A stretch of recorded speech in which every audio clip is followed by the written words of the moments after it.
अच्छा तो भगवान की शरण मिलेगी कैसे? कहा गुरु कृपा से। गुरु कृपा के बिना नहीं मिलेंगे भगवान, ये पक्की, ये अटल शाश्वत सत्य है। विभीषण को भी प्रभु राम का दरबार चाहिए, राम जी के चरण चाहिए, विभीषण को भी, तो उसके लिए भी कोई हनुमान जैसे गुरु की आवश्यकता है। गुरु के बिना यह बिल्कुल संभव नहीं है। गुरु बीच की एक ऐसी कड़ी है जिसके माध्यम से ही इन भक्तों को भगवान मिल सकते हैं। तस्मात् गुरुम प्रपद्येत जिज्ञासु श्रेय उत्तम। कहा गया है वो गुरु है, बड़ा ऐश्वर्यशाली है वह गुरु जो हमारी अविद्या का नाश कर देता है। और जब हमारी अविद्या का नाश होता है तब हमारा ज्ञान प्रकट हो जाता है, और जब हमारा ज्ञान प्रकट होता है तो परमात्मा सातवें आसमान पर नहीं, हमें संसार के कण कण में वो दिखाई देता है अविद्या का नाश होने। बाबा तुलसी को संसार के कण कण में भगवान दिखाई देगा। और क्या अद्भुत बात लिखी उन्होंने, वो कहते हैं सिया राम मैं सब जग जानी, सिया राम मैं सब जग जानी, करहूँ प्रणाम जोरी जोगी पानी। सिया राम मैं सब जग जानी, सिया राम मैं सब जग जानी, करहूँ प्रणाम जोरी जोगी पानी। सिया राम मैं सब जग जानी, करहूँ प्रणाम जोरी जुग पानी। इसलिए गोस्वामी जी ने कड़कड़ में सीताराम सरकार का दर्शन किया। यहाँ बड़ी अच्छी बात कही, जब अज्ञान का नाश होता है तब ज्ञान प्रकट होता है, जब ज्ञान प्रकट होता है तब संसार के कड़ कड़ में हमें भगवती सत्ता दिखाई देती है, भगवान दिखाई देते हैं। ये होगा गुरु के द्वारा। तो लिखा है गुरु कैसा हो, शाब्दे परेच निष्णातम ब्रह्म पुण्याक समाश्रयम। बहुत प्यारी बात कही गई है। कहा गया जो शिष्य के अज्ञान का नाश करता है, दुर्गुणों को छुड़ा देता है, ये गुरु की कृपा। इसलिए जो परम कल्याण का के जिज्ञासु हैं उसे गुरुदेव की शरण आज ही ले लेनी चाहिए, ऐसा वर्णन किया गया है।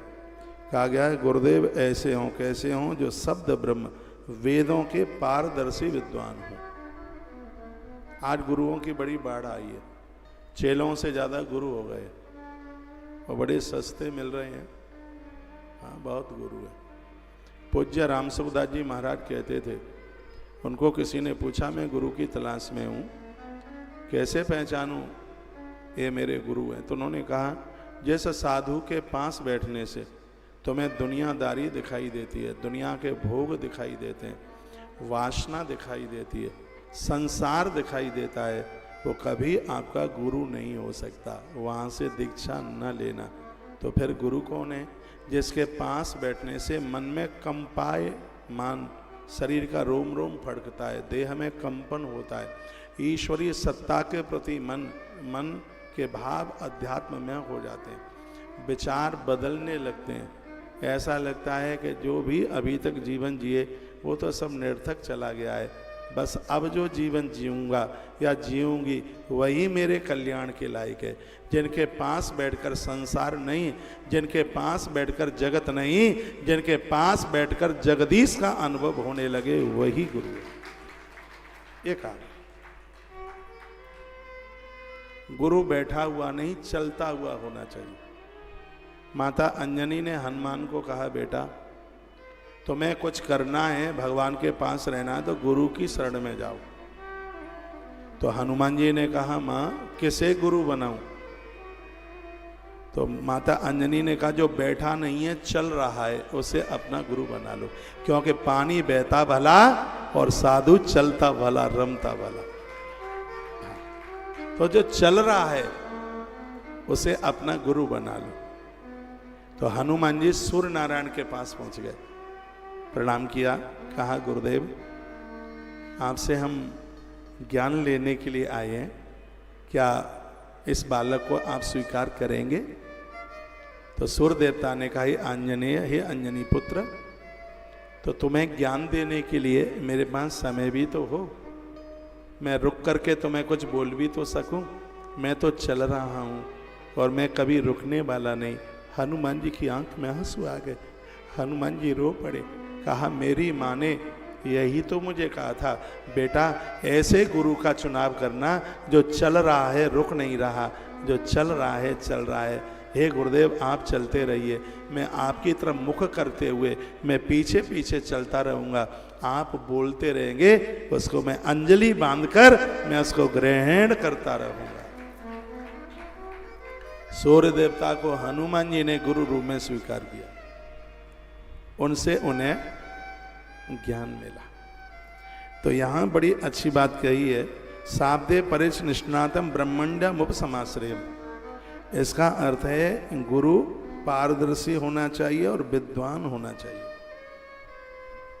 उसके पास नॉलेज, उसके पास योग्यता होनी चाहिए, उसके पास बैठ करके ये लगे कि ये संसारी नहीं है, ये कलयुग में सतयुग वाले महात्मा हैं, सतयुगी जीवन जी रहे हैं, ऐसी अनुभूति है। गुरु लोगों का प्रचार करना नहीं होता है, उनका तो प्रचार अपने आप हो जाता है। उनकी खुशबू, उनकी सुगंधी पूरे वातावरण को आह्लादित कर देती है। साधु जहाँ से निकल जाता है 3 घंटे तक सुगंधी कम नहीं होती वहाँ की। उसके भजन में इतनी शक्ति है, उसमें वासना की दुर्गंध नहीं आती है, उसमें तो उपासना की खुशबू आती है, सुगंधी आती है। तो इन श्लोकों में लिखा है ब्रह्मण्यमुप समाश्रय, इसका अर्थ है शब्द ब्रह्म, शब्द उसकी रौनक, ऐसा शब्द जो दुनिया को बदल रहा हो। ऐसे तो बहुत लोग बोल लेते हैं, उसके शब्द का असर लोगों के ऊपर हो रहा हो, ऐसा आत्मवेत्ता, तत्ववेत्ता गुरु हो, वेदों का पारदर्शी विद्वान हो। गुरु विद्वान होना चाहिए, पारदर्शी हो, वेदों को जानने वाला, समझने वाला, ऐसा हो जिससे वो ठीक ठीक से अपने शिष्यों को समझा सके। उनकी कही गई बात सिर्फ सुनाई न पड़े, उनकी कही गई बात हृदय में उतर जाए, ऐसा गुरु होना चाहिए।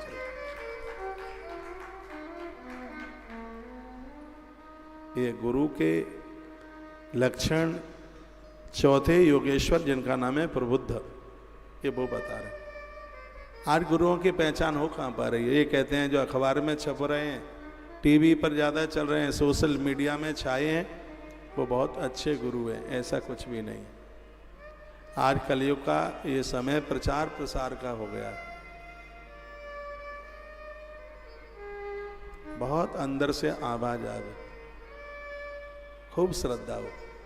माताओं, आप में एक बहुत बड़ी कमी है, बोल दूं मैं आपको, बुरा तो नहीं लगेगा।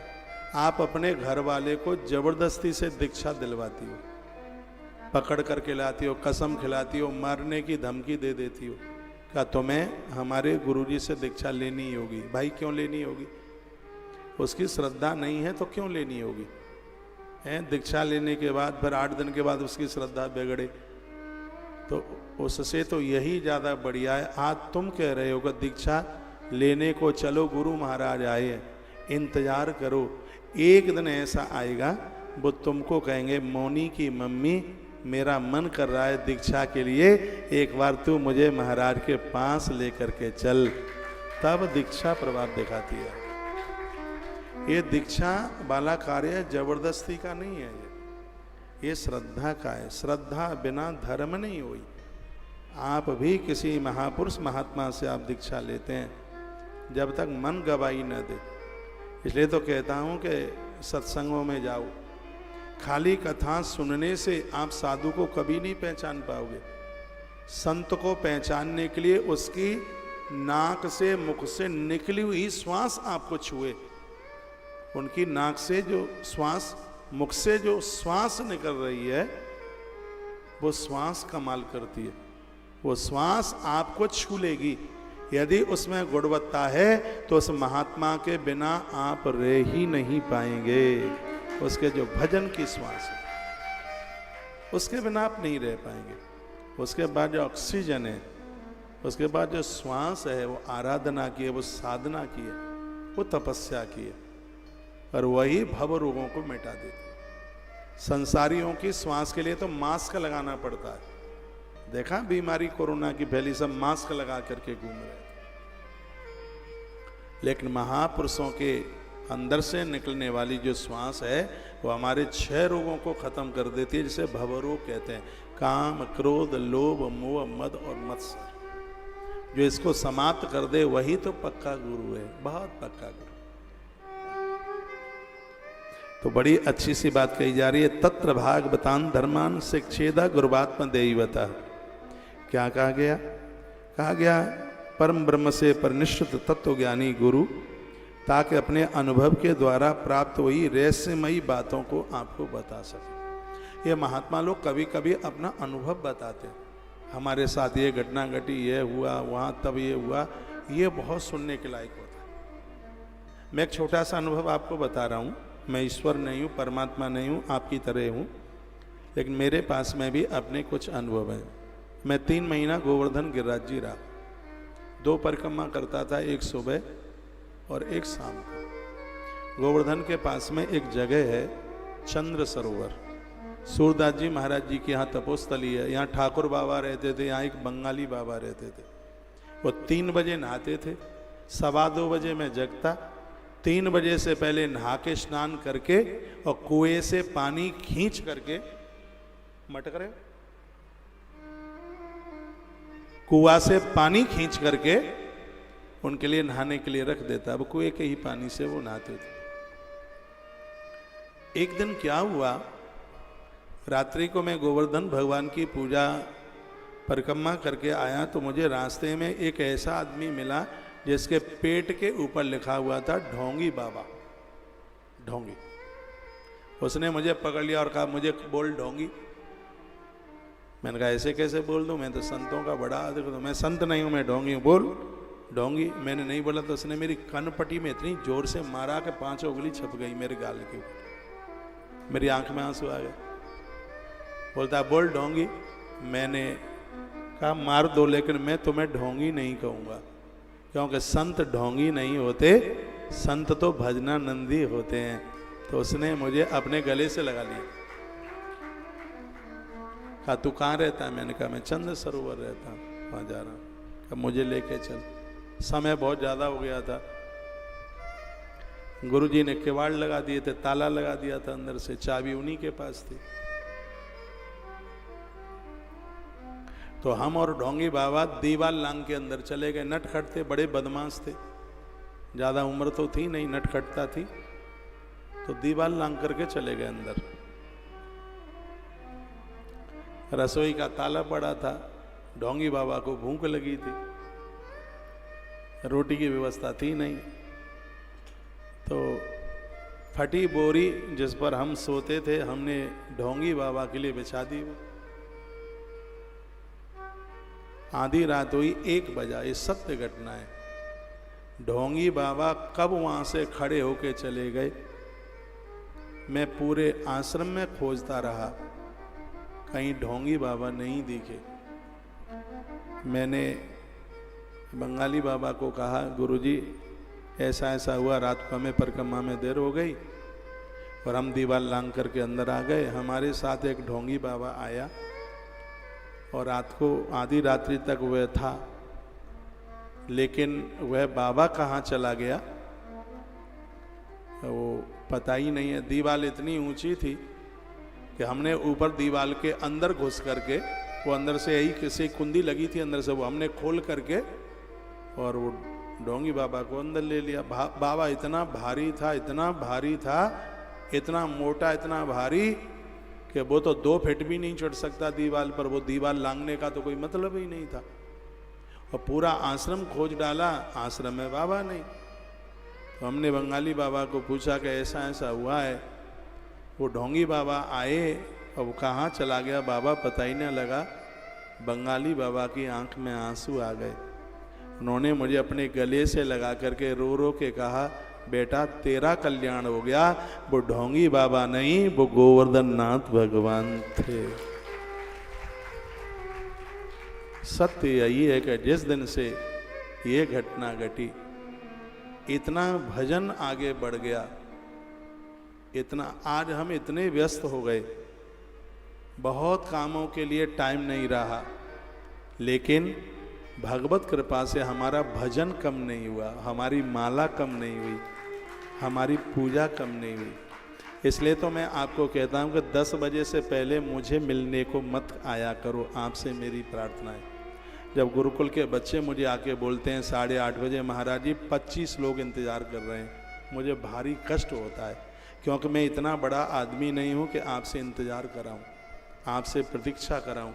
मैं बहुत कोशिश करता हूँ 10 बजे से पहले अपने पूजा पाठ से मैं फ्री नहीं हो पाता, और आप प्रतीक्षा करते इंतज़ार करते हैं तो मुझे भारी कष्ट होता है। दिन में तो समय मिल नहीं पाता, वो भोर का सुबह का ये ऐसा समय, थोड़ा सा टाइम हम भगवान के लिए निकाल लेते हैं।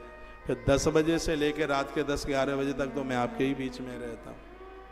तो यह भगवान की ही बहुत बड़ी कृपा है कि आपका भजन कम ना हो, आपकी आराधना, आपकी साधना कम ना हो।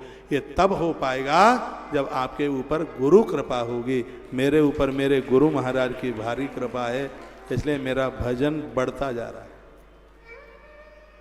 कम नहीं हो रहा।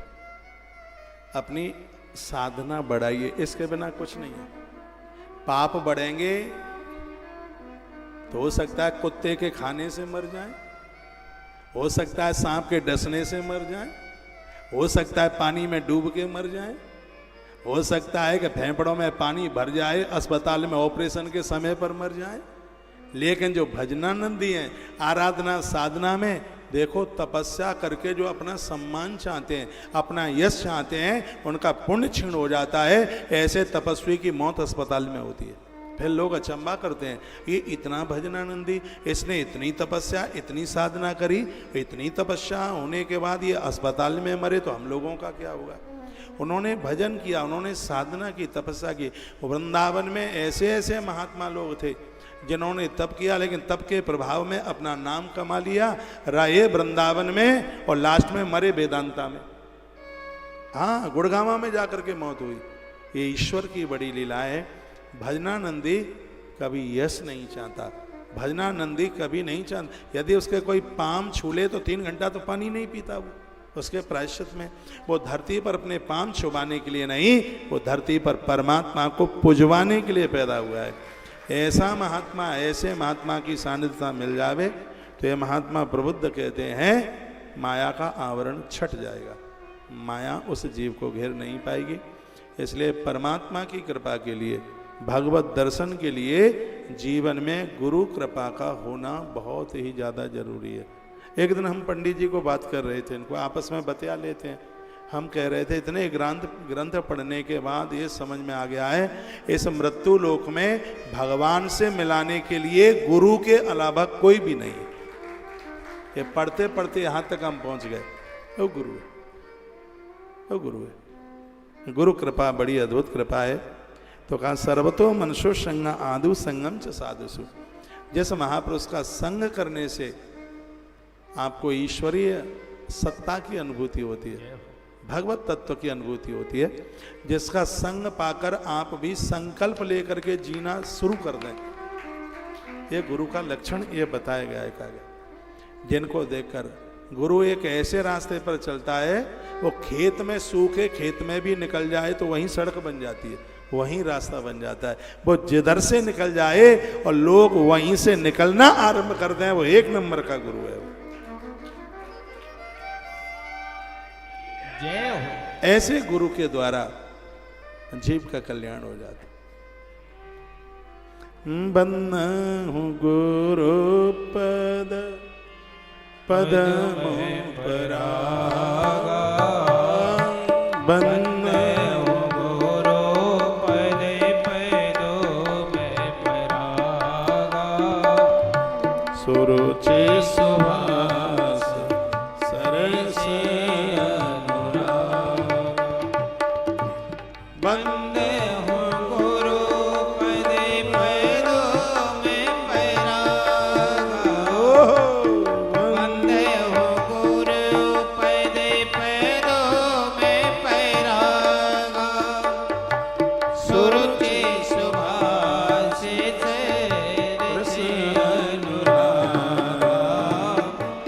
वंदन हो गुरु पद पैदो मैं परागा सुरुचि सुहास सरि से अनुरागा। बोलिए बांके बिहारी लाल लाल की उन गुरुदेव के चरणों में हम वंदन करते हैं, प्रणाम करते हैं। कहा जाता है कि जिनके निकट बैठकर उनकी श्वासों के द्वारा हमारे जीवन में परिवर्तन होना आरंभ हो जाए। गुरु के पास कभी अभिमान लेके ना जाना, गुरु के पास कभी बुरी भावना लेके मत जाना, गुरु के पास संसारी बन के मत जाना। वहां समर्पण का भाव हो, वहां कोई संसार की दुर्गंध न हो बिल्कुल, तो नहीं तो जीवन बर्बाद हो जाएगा, खत्म हो जाएगा। यदि गुरु देहली पर भी वासना संसार का काम होगा तो फिर राम कहाँ मिलेगा, ये बता दो। हम तो यही सुनते रहिए, वो दरबारे है जहाँ राम से मुलाकात होती है। यदि गुरु के दरवाजे पर भी काम बैठा है तो ये बता दो फिर अब राम को कहाँ ढूंढा जाएगा। यदि यहाँ भी राम ना मिले तो फिर राम की चर्चा होगी कहाँ। गुरु की देहली पर काम की बातें नहीं, गुरु की देहली पर राम की बातें होती हैं। ये देहली पर काम मीन्स संसार की इच्छाएं, संसार की मांगें। इनको तो जाकर के आप यह पूछिए भजन में मन कैसे लगे, साधना की एक विधि बता दीजिए, ठीक से हम भगवान को पूज सकें, भगवान को मान सकें। इनके सन्मुख तो ऐसी बात कीजिए। ज़्यादातर से आप जाते हैं, बहू को बेटा नहीं है, बिटिया को बेटा नहीं है, बच्चे का विवाह नहीं हो रहा है, नौकरी लग नहीं रहा है, नौकरी लग नहीं रही है, ये हमसे इतना ज़्यादा लड़ते हैं। दुनिया भर की तमाम वही बातें बोलते रहते हैं। कभी आप अपना भजन भी बताया करो कि एक साल में इतनी मालाएं की हैं, एक साल में इतनी तीर्थ यात्राएं की हैं, एक साल में इतनी बार मंदिर गए। ये भी कभी चर्चा कर लिया करो। गुरुजनों के दरबार पर काम की बात नहीं, इनकी देहली पर तो राम की बातें होनी चाहिए। आपको जिस चीज़ की ज़रूरत है ये दरबार में मांगना नहीं पड़ेगा। ये दरबार ऐसा है जहां अपने आप मिलता है। महाराज दशरथ भी गए थे इस दरबार पे, तो दरबार में इसमें संसारी बेटे नहीं मांगे थे महाराज दशरथ ने। ऐसा बेटा मांगा था जो कुल का दिया जला सके, ऐसा बेटा मांगा था जो पुरखों को भगवत धाम पहुंचा सके। आप गुरुओं के दरबार पर जाते हैं तो ये कहिए, आप ज़्यादा से ज़्यादा यही कहते हैं नौकरी लग जाए, ये भी तो कभी कहो कि महाराज जी ऐसी कृपा कर दो बेटा भगवान को मानने लगे, मठ मंदिर जाने लगे, देवी देवताओं को मानने लगे, पूजा पाठ करने लगे। जो ऐसी बातें पूछते हैं वो भक्त मुझे दिल से बहुत प्यारे लगते हैं, बहुत अच्छे लगते। वशिष्ठ मुनि के यहाँ दशरथ राजा ने भी तो यही बात की थी। और इन बच्चों को छोटी आयु से गुरुजनों के पास लेके चलोगे तो ये बच्चे बन जाएंगे, बिल्कुल बन जाएंगे। ऐसे बन जाएंगे कि आपका नाम ही नहीं कर देंगे, ईश्वर के दरबार में आपके रहने के लिए ठिकाना रिजर्वेशन करा देंगे। गुरु तो एक ऐसा मास्टर है, ऐसा टीचर है, इतना ऐसा शिल्पकार है। गुरु को शिल्पकार का जैसे पत्थर रास्ते में पड़ा है, या तो वो किसी के हाथ पांव तोड़ देगा या खुद ठोकर खाएगा, लेकिन वही पत्थर किसी शिल्पी के हाथ में पहुंच जाता है तो शिल्पी उसको काट छांट करके इतना बढ़िया बना देता है कि देवता का रूप दे देता है, जो मंदिर में भगवान बन करके वही पत्थर पूजता है। उसी प्रकार से कौए जैसे लोग जिनके अंदर दुनिया भर की खुरापाती थी, ऐसे बिगड़े हुए लोग भी गुरुजी के हाथ में आ गए। भगवान ने अपनी डांट, अपनी कृपा और अपने ज्ञान की छेनी से उन्हें इतना गढ़ दिया, पूरी दुनिया में आज उनकी पूजा हो रही है, उनके जय जयकार हो रहे हैं। जीवन में एक साधु का होना जरूरी है। आप जितना भी मुझे पूरी दुनिया में टीवी के माध्यम से आप सुन पा रहे हैं, जहां भी आपका मन लगे था आप गुरुजनों के टच में रहिए, उनसे बात भी ना हो पाए, बस उनकी दृष्टि पड़ जाए। एक कथा आती है, भगवान श्री कृष्ण शांति दूत बन करके चले वहाँ हस्तिनापुर में, वो धृतराष्ट्र के यहाँ भारी ज़्यादा ही भीड़ थी। भारी भीड़ में महात्मा विदुर और विदुरानी दोनों खड़े थे। भगवान ऐसे ही वो देखते हुए और आगे के लिए निकल गए। तो विदुरानी रोई। विदुरानी ने विदुर से कहा, मैं तो बहुत ज़्यादा दुखी हूँ, जब से मैंने सुना कृष्ण आ रहे हैं, मैं उनका इंतजार करती रही, मैं उनकी प्रतीक्षा करती रही। वो तो एक क्षण उन्होंने तो हमसे बात ही नहीं करी, वो तो सीधे निकल गए। तब कहा विदुर जी ने, विदुरानी पगली, कृष्ण की दृष्टि हमारे ऊपर पड़ गई है, इसी से कल्याण है। बात ना की तो क्या होगा, उनकी दृष्टि, और यदि दृष्टि पड़ गई है तो एक दिन उनके चरण भी हमारे घर पड़ेंगे। 24 घंटे नहीं हुए, कन्हैया छिलके खा गए घर में आकर के। दृष्टि ही पड़ी थी पहले, उनकी तो निगाह भी पड़ जाए तो उसमें भी भैया हमारा कल्याण छिपा है। इस माया से बचने का यदि कोई उपाय है तो महात्मा प्रबुद्ध कह रहे हैं वो गुरु है। सर्वतो मनसो संग माधु संगम च साधुसु। गुरुजनों का संग पा करके दुनिया के कड़कड़ में हमें भगवान दिखाई देते हैं। अकेले मंदिर में ही नहीं, पूरी दुनिया के कड़कड़ में चैन से बैठ गए। फिर कहा सर्वतो मनसो संगमादौ संगम च साधुसु दयाम मैत्रीम प्रसरियम च भूतेश्वदा यथोचितम। कहा गया भगवान को प्राप्त कराने वाले भक्ति भाव के साधनों की क्रियात्मक शिक्षा देने वाले गुरु हैं। गुरुओं से ज्यादा गुरुओं की बात को मानो, ऐसा यहाँ लिखा है। गुरुओं को मानते हैं, अच्छी बात है, उनका प्रवचन सुनो, उनकी बातें सुनो। गुरु जो कर रहे हैं वो आप नहीं कर पाएंगे। गुरु जो कर रहे हैं हो सकता है वो आप नहीं कर पाएंगे, लेकिन गुरु जो कह रहे हैं उसको आपने कर दिया तो बेड़ा पार हो जाएगा। ऐसा हमारा ग्रंथ कहता है। वो जो कर रहे हैं वो आप नहीं कर पाओगे। वो कभी 2 बजे जग जाते हैं, 3 साढ़े 3 बजे जग जाते हैं, आप जगोगे बीमार हो जाओगे। हाँ, हो नहीं पाएगा। वो 10-10 12-12 घंटा भजन करते हैं, तुम्हारे छोटे छोटे लड़का बच्चे, आप कहें नहीं जो गुरुजी कर रहे हैं हम वही करेंगे, तो उसमें परिवार बेखर जाएगा। उसमें बच्चों को कौन पालेगा? हैं? पति कह देगा चली जा अपने पियर, जाके वहीं भजन करना, यहाँ जगह नहीं है तेरे लिए। गुरुजी जो कर रहे हैं वह ना कर पाए, नो टेंशन, कोई चिंता की बात नहीं है, और कर भी नहीं पाओगे। लेकिन गुरुजी जो कह रहे हैं उसको कर दिया तो बेड़ा पार हो जाएगा, कल्याण। और गुरु कभी ऐसा कहता ही नहीं है जिसे तुम ना कर पाओ। ये गुरु की महिमा है। वो गुरु कभी तुम्हें ऐसा संकल्प दिलाएगा ही नहीं जिसको करने में तुम असमर्थ हो। वो आपको वही कहेगा जिसके तुम सहज रूप से कर डालो, आपको वही कहेगा। ये उसकी बड़ी महिमा है।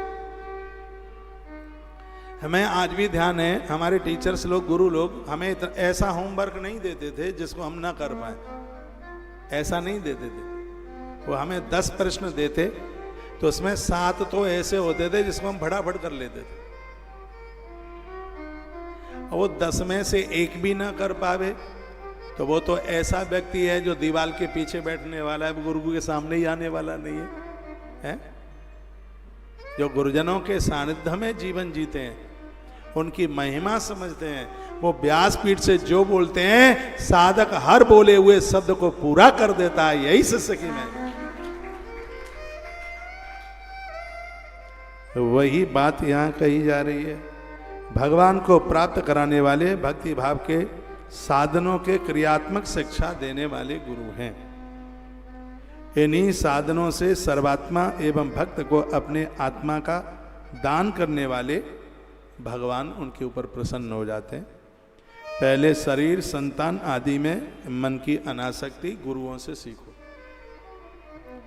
उनको पूछो कि घर में अब मोह के दलदल से हम बाहर निकल आए, ऐसा कोई उपाय है क्या? वो उपाय बता देंगे। घर से कैसे आप एकदम घर नहीं छूटेगा, ये उनके पास में है। उन्हें पता है कि घर कैसे छूटेगा। सुबह गाड़ी को भी स्टार्ट करते हैं तो सीधे एक्सीलेटर यूं ही नहीं दबा देते, नहीं तो वो सब चौक हो जाएगा इंजन। धीमे धीमे धीमे धीमे एक्सीलेटर के ऊपर पाम रखा जाता, फिर गाड़ी रेस पकड़ती है। और यही साधना का क्रम है। और आप पहली बार में ही समाधि लगाना चाहो तो संभव नहीं है। वो आपको यम बताएंगे, नियम बताएंगे, प्राणायाम बताएंगे, प्रत्याहार बताएंगे, धारणा बताएंगे, ध्यान बताएंगे। इतने में तुमको पारंगत कराते हुए फिर आपको समाधि तक पहुंचा देंगे। ये उनको पता है। यह उन्हें पता। तत्पश्चात कहा गया, इसके पश्चात प्राणियों के प्रति था योग्य। गुरुजी 4 चीजें आपको बताते हैं विशेष रूप से। क्या क्या है लिख लीजिए। नंबर 1 दया, नंबर 2 मित्रता, नंबर 3 विनय विनम्रता, और नंबर 4 निष्कपट भाव, जिसमें कोई कपट नहीं है। 4 चीजें, ये 4 चीजें इंसान को भगवान बना देती। गुरुदेव के सानिध्य में हो, शाकाहारी बनिए, जीव हत्या मत कीजिए। दया का भाव तभी तो पूरा होगा। मैत्री, सबको अपना मानिए, मित्र स्वरूप मानिए, ये उनका कहना है। अगली बात विनम्रता, हाथ जोड़े हुए, पेड़ों के भी हाथ जोड़िए। और अगली बात निष्कपट भाव, अंदर में कुभाव ना हो किसी के प्रति भी, ईर्षा न हो किसी के प्रति, राग द्वेष न हो किसी के प्रति। खाली बेलपत्र से भगवान थोड़े ही मिलेंगे। बेलपत्र चढ़ाने से नोट मिल जाएंगे, कार मिल जाएगी, मकान मिल जाएगा, दुकान मिल जाएगी, सम्मान मिल जाएगा। बेलपत्र चढ़ाने से, तुलसी चढ़ाने से संसार का वैभव मिल जाएगा। लेकिन भगवान तब मिलेगा जब ये 4 चीजें आपके पास होंगी। एक का नाम है दया, एक का नाम है मैत्रेयी, एक का नाम है विनम्रता, और एक का नाम है निष्कपट स्वभाव, जिसमें कोई कपट नहीं है। ये 4 चीजें हैं जो हमें भगवान से मिलाएंगी, और ये चारों चीजें गुरु के सानिध्य में मिलती हैं। जैसे कोयले के डिपो में चीनी कभी नहीं मिलेगी, आज तक नहीं मिली। कोयले के डिपो में चीनी नहीं, चीनी की दुकान पर ही चीनी मिलती है। तो ये 4 चीजें आपको संसार में नहीं, ये 4 चीजें आपको गुरु दरबार में मिलेंगी, वहां से प्राप्ति होगी। इनके लिए गुरु की आवश्यकता है। दया, मैत्रेयपन, मित्रता। पति से आप लड़ जाते हैं, सास से लड़ जाते हैं, कथा 4 घंटा सुनते हैं, और लड़ाई की कोई कमी नहीं है। देवरानी से लड़ेंगे, जेठानी से लड़ेंगे, इनको अपना मित्र मानो। मित्र का अर्थ जानते हैं आप? मित्र का अर्थ है कि हम सबको दे देंगे, लेकिन हम किसी से कुछ नहीं लेंगे, उसे ही तो मित्र कहते हैं। मित्र में स्वार्थ नहीं होता, ठगियाई नहीं होती। तो लोग ज़्यादातर ऐसे लेने के लिए जी रहे हैं। जो लेने के लिए जी रहा है वो संसारी है, जो देने के लिए जी रहा है वो साधु है, वो महात्मा है। इतना ही अंतर है, बस इतना ही फर्क है। जो लेने के लिए जी रहा है वो दुनियादारी का आदमी है। वो तो मंदिर में भी जा रहा है तो लेने के लिए, मांगने के लिए। मैं मरघट वाले हनुमान जी गया, दिल्ली में मरघट वाले हनुमान जी थोड़ा दिन में बहुत अद्भुत है। मेरे साथ दिल्ली का एक कोई सेठ का बच्चा था, बनिया का बेटा था, और बनिया का बच्चा तो मिट्टी उठा के सोना बनाता है। तो मंदिर के बाहर लडुआ वाले शॉपकीपरों की दुकान लगी है बहुत बड़ी बड़ी। उसने कहा महाराज जी थोड़ा रुक जाइए, मैं थोड़ा दुकान वाले से बात करता हूँ। मैंने कहा भाई दर्शन करना है, हैं? लड्डू अपने खरीद ही लिया है, अब उससे बात करने की जरूरत क्या? नहीं, थोड़ी बात करनी है। मैंने क्या बात करनी है? बस करनी है। तो उसके पास गया और पूछता है कि इस दुकान की पगड़ी कितनी है। वो पूछता है इस दुकान की पगड़ी कितनी है, फिर पूछता है इसका किराया कितना है, फिर पूछता है कि मालिक कौन है इसका। मैंने कहा तुम्हें इसकी क्या ज़रूरत है? देखो आप देख नहीं रहे कितनी भीड़ हो रही है, मैं भी सोच रहा हूँ कि मैं भी यहाँ एक हलवाई की दुकान तैयार कर दूं तो खूब लड्डू बिकेगा। दर्शन करने को जा रहे हैं मंदिर में, लेकिन वहाँ भी लोग व्यापार खोजते हैं। तो मैं बहुत निवेदन कर रहा हूँ, मैं आपको बहुत आग्रह पूर्वक निवेदन कर रहा हूँ, जो संसार से लेने में लगा है वो दुनियादारी के लोग हैं। जो संसार से लेने के लिए, जो लेने के लिए जी रहा है वो संसारी है, और जो देने के लिए जी रहा है वही महात्मा है, वही गुरु है, वही महात्मा। ऐसे ही गुरु की कृपा हो जाए। एक चौपाई बोलने का मेरा भारी मन कर रहा है, मुझसे रुका नहीं जा रहा। बोलूं? श्री गुरु पद नख मणिगण ज्योति, श्री गुरु पद नख मणिगण ज्योति, सुमेरत देव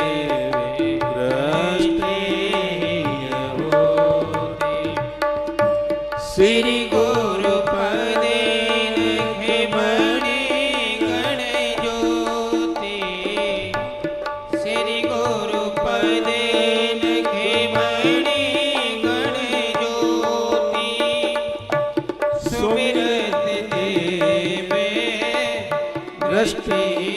होती श्री गुरु पद रखमणि घर ज्योति सुमिरत देव दृष्टि होती।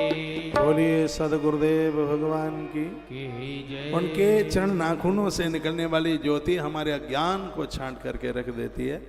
तो प्रबुद्ध नाम के महात्मा कहते हैं ऐसे गुरु के पास रहकर कुछ चीजें सीख लो। क्या क्या? स्वाध्याय ग्रंथ पढ़ना सीख लो, सरलता सीख लो, ब्रह्मचर्य से जीवन जीना सीख लो।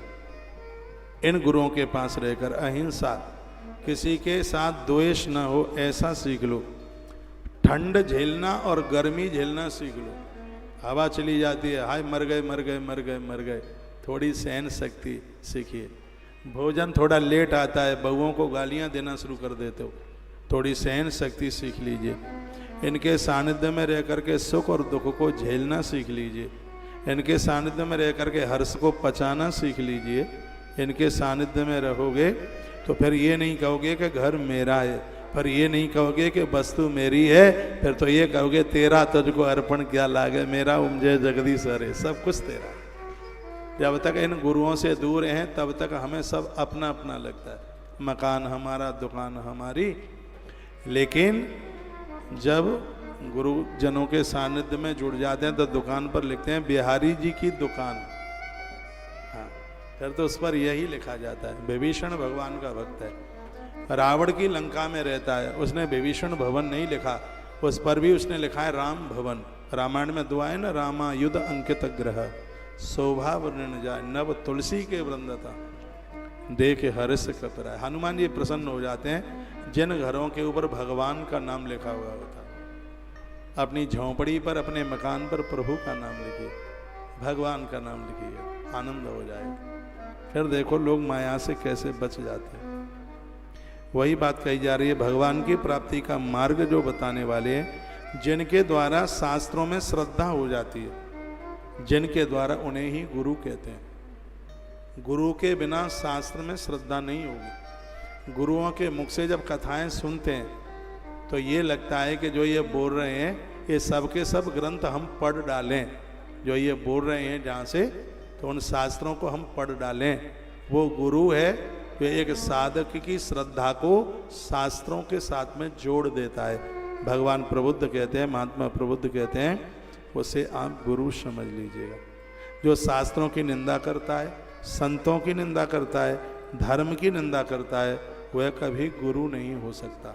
ऐसे लोगों से सावधान रहना। प्राणायाम के द्वारा मन को, मौन के द्वारा वाणी को, और ब्रह्मचर्य के द्वारा जो इंद्रियों को जीत लेता है उसे ही गुरु कहते हैं। एक बार फिर मैं निवेदन कर रहा हूँ, क्या कहा गया है? कहा गया है प्राणायाम के द्वारा वो मन को जीत लेता है, मौन के द्वारा अपनी वाणी को जीत लेता है, और अभ्यास के द्वारा वासनाहीन बन जाता है, वो संयमी हो जाता है, ब्रह्मचर्य को जीत लेता है। जो सत्य बोलना सिखा देता है, इंद्रियों को काबू में करना सिखा देता है। कहा गया है, प्रबुद्ध कहते हैं, ऐसा तत्वदर्शी महात्मा मिल जाए, परमात्मा का साक्षात्कार होने में बिल्कुल देर नहीं। माया का पर्दा फट जाता, माया खत्म हो जाती। जीव और ब्रह्म के बीच में एक पर्दा डला है। आपने कभी रामलीला देखी है? तो रामलीला में भगवान को दिखाने से पहले एक पर्दा डला हुआ होता है, और जितनी देर के लिए पर्दा टंगा रहता है अंदर से बड़ा कष्ट होता है। बिहारी जी के मंदिर में भी चले जाओ, पर्दा पड़ा है, आधा घंटा इंतजार करते करते हो गया है, तो पुजारी पर बड़ी गुस्सा आती है, ये पर्दा नहीं खोलता है, ये पर्दा क्यों नहीं खोल रहा है? वो जो पुजारी है वो एक गुरु का काम कर रहा है। आपके अंदर इतनी ललक भी तो होनी चाहिए बिहारी जी के प्रति, परमात्मा के प्रति। और जब आप इंतजार करते करते बिल्कुल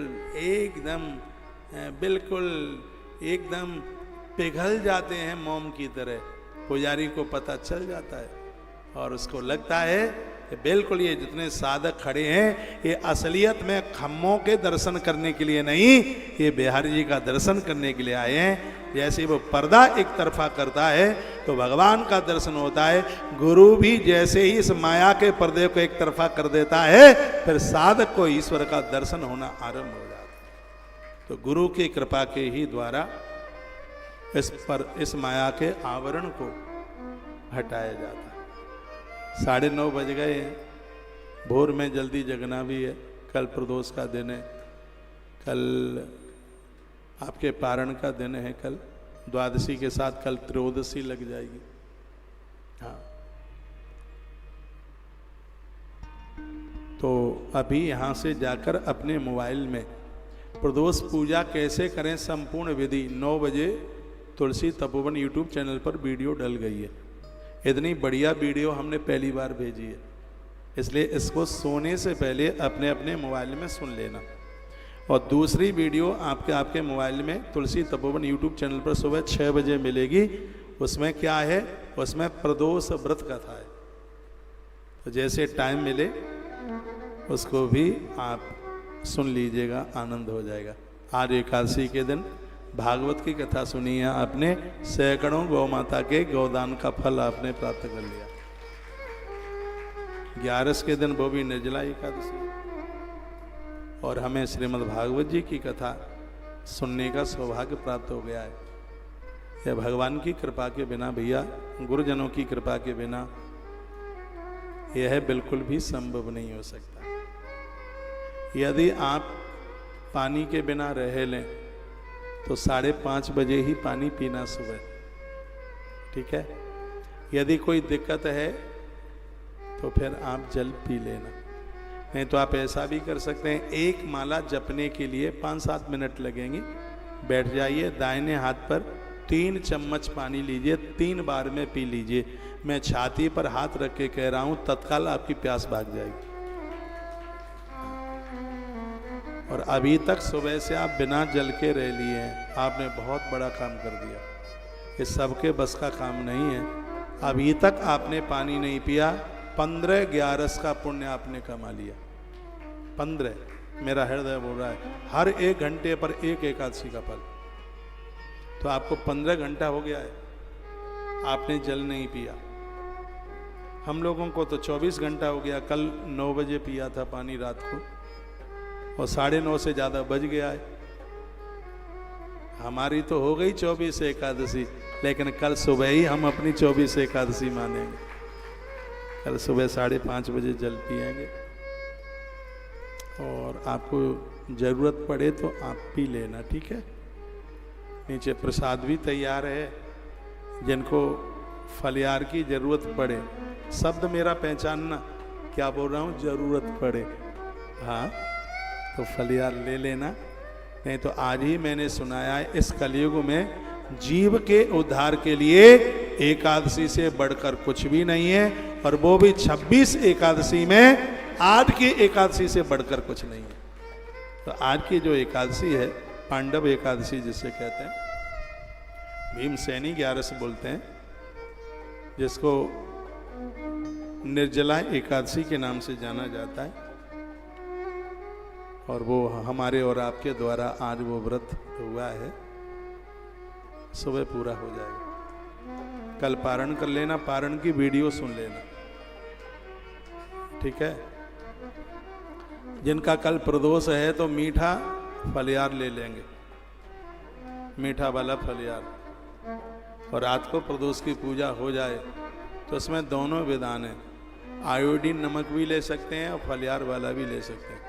रात को फलियार भी ले सकते हैं और भोजन भी ले सकते हैं पूजा के बाद। उसकी वीडियो आपको मिल जाएगी। जितने काल तक, जितनी देर तक प्रदोष का टाइम रहता है, उतनी देर में आप नहीं लीजिएगा, क्योंकि प्रदोष की पूजा की भी अपने आप में बहुत बड़ी महिमा है। एक बार जयकारा लगाइए, बोलिए एकादशी मैया की जय, निर्जल एकादशी मैया की जय हो, आज के आनंद की जय जय श्री राम। अब मैंने आज 2 शिफ्ट में तो कथा करी है, कथा से भी ज़्यादा आप लोगों को मिला हूँ मैं।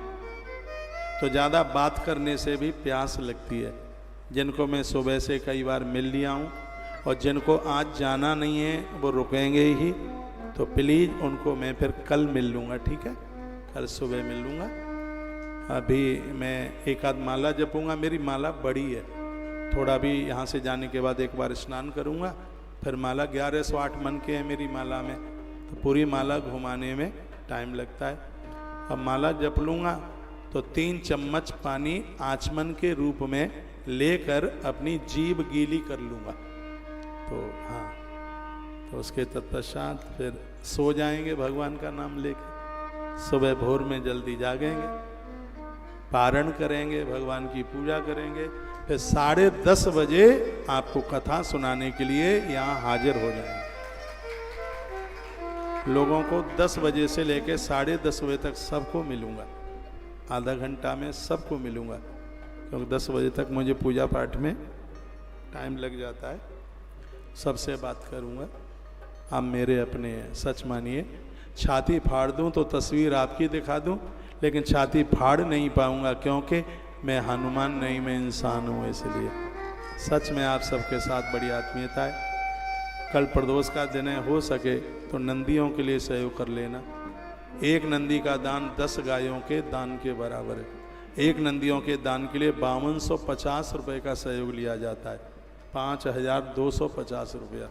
आपका 5250 रुपया 10 गायों के गौदान के बराबर पुण्य प्रदानित करता है। तो इसमें आप नहीं चूकिएगा। देश में गायों से भी ज़्यादा नंदी कट रहे हैं कसाईयों के यहाँ।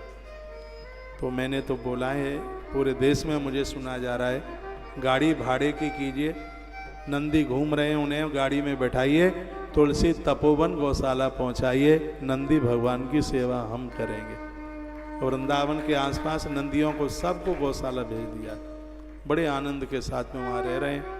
वृंदावन की गौशाला वाले लोग भी यदि मुझे सुन पा रहे हों तो आपके चरणों में मेरी प्रार्थना है, नंदियों को सड़क पर न छोड़ें, उन नंदियों को आप तुलसी तपोवन गौशाला भेज दें। गैया आप ले लो, चलो नंदी हम ले लेंगे, इतना तो कर दो, उनको वहाँ तक पहुँचा दीजिए।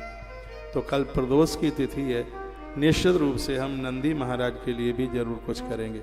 आज इस कथा को जितने भी लोग सुन पा रहे हैं, अपने अपने मोबाइल से, आपके मोबाइल में जितने भी ग्रुप बने हुए हैं सब में डाल दो, रिश्तेदारों को पहुंचा दो, मोबाइल में जो नंबर है उनको आगे भेज दो, क्योंकि तीर्थ करने से तीर्थ कराने की महिमा ज़्यादा है।